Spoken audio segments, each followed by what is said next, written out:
Mr. Banerjee is back with us. Mr. Banerjee, sorry, we missed your answer completely due to a patchy line. What is your view here on this development? So can you hear me now? Loud and clear, sir. Okay, excellent. Okay, so I said there are four perspectives to this entire thing. So one is the perspective of the borrower, the operator. The second is the perspective of the financier. The third is the perspective of the CV manufacturer. And the fourth is the perspective of the government.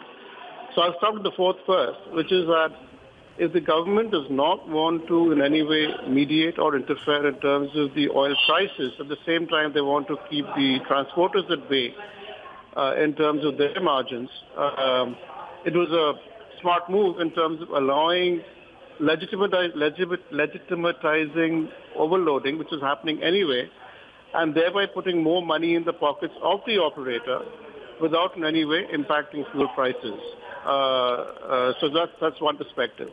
The perspective of the operator would be obviously beneficial to him because he gets to carry more load on the same tonnage of vehicles, thereby he gets an extra income on each trip. So, and his harassment in terms of being stopped on the road and being charged a fee, which may not always enter the government's coffers, kind of gets reduced.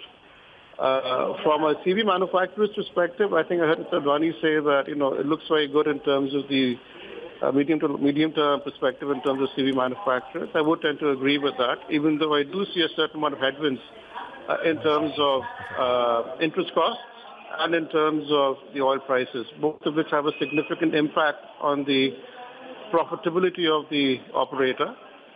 From a financier's perspective, I'm being completely biased, but it's a benefit for us for two reasons. One is that when you already have customers who are already flying their vehicles on the road, and they get to carry extra load, the repayment opportunity or the repayment capability improves to that extent, and potentially for default reduces accordingly.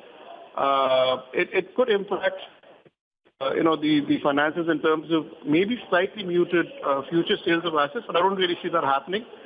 So I think it benefits the borrower, it benefits the government in terms of intervention, it benefits the lender.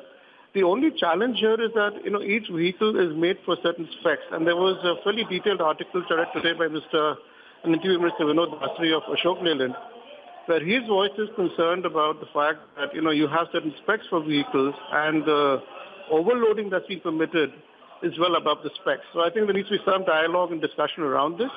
Again, you have a policy, you also have implementation. I'm not quite sure how the implementation will pan out. But I think on the whole, at least as a temporary measure, it seems to address and tick most of the boxes for everybody, perhaps slightly less for the CV manufacturer.